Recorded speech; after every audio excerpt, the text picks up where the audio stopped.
खमा गणी हुकुम। आप सभी का स्वागत है हमारे YouTube channel the Kshatriya legacy पर। क्षत्रिय धर्म व क्षत्रिय इतिहास से संबंधित जानकारी हेतु हमसे जुड़े रहिए और हमारे चैनल को सब्सक्राइब करना न भूलें। आभार।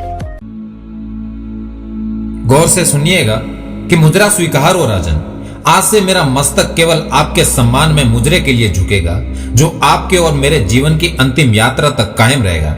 जैसे ही आपके मस्तक पर जैसान की गोलाकार केसरिया पाग सजी है, भभूत रक्त और कुमकुम का टीका आपके भाल पर चमका है, आज आप युवराज से मारावल चैतन्य राज हो गए हैं।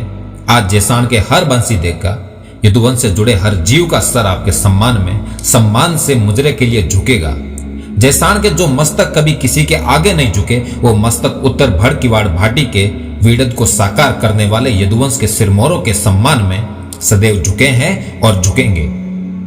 वीर वर आलाजी जैसे सपूतों के रक्त से सिंचित जैसान के सम्मान में भी ये सर सदैव झुके हैं और झुकेंगे। यदुवंश के गौरव को गर्व देने के लिए जो शीश संपन्न की परंपरा मेजर शैतान सिंह बाणासर, शहीद पूनम सिंह हाबूर और घुमद राम डेलासर तक कायम रही है, वो आगे भी रहेगी। यह मुजरा कोई मामूली मुजरा नहीं है राजन, ये उन तमाम उम्मीदों और आशाओं का सागर है जो हमने आपसे लगाई है।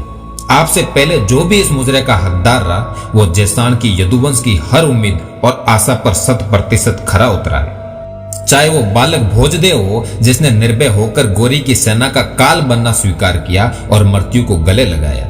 ये मृत्यु सैया पर लेटे वयोहर्द रावल चाचक देव हो, जिन्होंने महल के शाही पलंग पर पड़े पड़े मरने से बेहतर रणभूमि में मरना माना।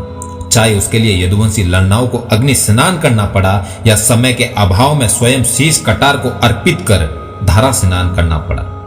चाहे उसके लिए जीवन भर रोटी रानी का व्रत लेना पड़ा या सती होकर मां स्वरूप कहलाना पड़ा।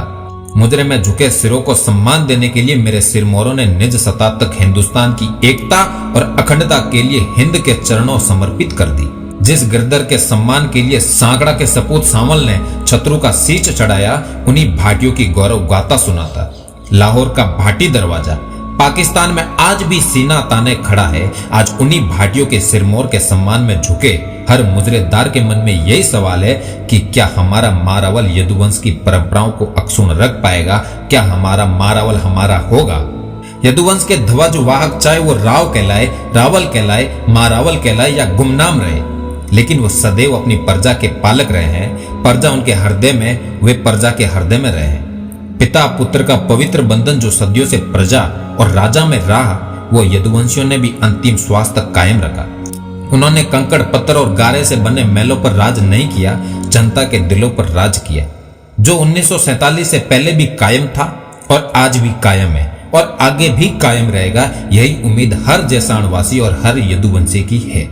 उसी का परिणाम मारावल साहब के अंतिम दर्शन को उमड़ी भीड़, जो स्नेह और सम्मान जैसान की जनता को आपने मारावल साहब से मिला था, वही स्नेह और सम्मान लौटाने जैसान का हर शख्स मारावल साहब की अंतिम यात्रा में उमड़ पड़ा। न धन से मोह, न भवन से प्यार और न ही सिंहासन का मद, केवल जन से मोह। उसी मोह को जनता ने अपने राजा की अंतिम यात्रा में सूत समेत लौटाया। आज उसी परंपरा को आगे बढ़ाने का भार आपके कंधों पर डालने जैसान आपके द्वार खड़ा है। हर यदुवंशी उसी स्नेह और सम्मान के मोह पास में बांधने के लिए आपकी ओर टकटकी लगाए नजरें झुकाए आपको देख रहा है। होंगे कई राजाओं और नवाबों के सोने के महल, लेकिन मेरा राजा पत्थर के महल में रहकर सोने जैसा था और उसका धन जन था। होली का गुलाल बन वो हमसे लिपट जाता था, दिवाली का दीपक बन वो जैसान को रोशन करता था। वो दूध में शक्कर की तरह घुल हम में मिल जाता था, ना कोई भेद ना कोई दूरी। वो हमारा हम उसके, वो कृष्ण और हम राधा थे। आज उसी ब्रजराज को जैसान अपनी चैतन्य राज की आंखों में देखने आया है, जो कई भाषाओं का ज्ञाता था लेकिन बोलता सदा मायड़ भाषा था, जिसके मैल देश और दुनिया में थे लेकिन रहता सदा जैसान में था वो तख्तो ताज का मालिक, लेकिन मेरे घर के बिछाने पर वो बैठता था। देश और दुनिया की रंग बिरंगी पगड़ियों को छोड़ वो जैसान की पाग पहनता था। जैसान में जन्मा और जैसान की मिट्टी में मिलना उसका सौभाग्य था। चाहे जैसान की सीमाएं बड़ी नहीं रही, लेकिन जैसान के राजाओं के दिल सदैव बड़े रहे। क्या ब्राह्मण, क्या राजपूत, क्या मुस्लिम, क्या मेघवाल, क्या व्यापारी, क्या किसान, क्या अमीर, क्या गरीब, क्या छोटा, क्या बड़ा, हर जैसाणवासी उनका अपना था और वे उनके। तभी तो जैसान की महिलाएं बड़ा बाग में अपने मारावल के अंतिम दर्शन में जोरवा गा रही थी और जैसान की सड़कें हाथी घोड़ा पाल की जय कन्हैया लाल की गूंज से गूंज रही थी। राजाओं के राज गए सालों हो गए, लेकिन जो दिलों पर राज करते वो सदैव राजा रहते हैं। तभी तो जैसाण छोड़ गए। पालीवालों की महिलाएं आज भी जैसाण के दर्शन के गीत गाती है। रावण मने एकर जैसाण बताओ, ए मारा रावण मने एकर जैसाण बताओ। आपकी उम्र कम और हमारी आशाएं अधिक है। आपका अनुभव कम और हमारी उम्मीदें बड़ी है। लेकिन जिस वक्त ब्रजराज सिंह जी युवराज से महारावल बने थे, वे आपसे हर स्तर में कम ही थे। लेकिन कहते हैं ना कि धरती कभी बीज नहीं गंवाती और रक्त कभी अपनी तासीर नहीं बदलता।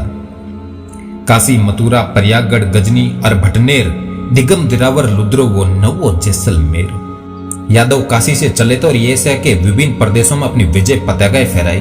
पानी बदला, हवा बदली, गगन बदला, धरा बदली, लेकिन नहीं बदले तो हम। दुनिया के विशाल साम्राज्य खड़े किए, लेकिन जब बात स्वाभिमान पर आई तो उन्हीं भव्य महलों और राजविलासों को अग्नि के हवाले कर माताएं उसमें समा गई। जैसे उसी अग्नि में समाने के लिए वो जन्मी थी और उनके पुत्र मौत से आलिंगन करने रण क्षेत्र में रण खेत हुए। न धन का लोभ, न माया का मोह, जब तक जिए यदुकुल का मान बढ़ाया और मरकर भी अमर कर दिया यदुवंश को। और ये कर्म ईरान और खुरासन के बादशाह से शुरू हुआ, जो मोहम्मद गजनवी, तैमूर लंग, गोरी, खिलजी, फिरोज शाह, अमीर अली और रोहड़ी के साके तक अनवरत जारी रहा। और आज उसी ज्वाला का मेरे भाई राजेंद्र सिंह मोहनगढ़ जैसे अपने रक्त से जला रहे हैं। जैसाण निश्चित है कि श्री कृष्ण के वंशज महारावल ब्रजराज सिंह के युवराज चतनी राज जैसाण को नई ऊंचाइयां देंगे। महारावलसा के सच्चे और समर्पित सलाहकारों और मार्गदर्शकों जैसे अच्छे लोग मिले हैं, जिसमें आप जैसाण और यदुकुल का मान बढ़ाए और ईश्वर करे कि आपके नेतृत्व में जैसाण के ध्वज को नई ऊंचाइयां मिले।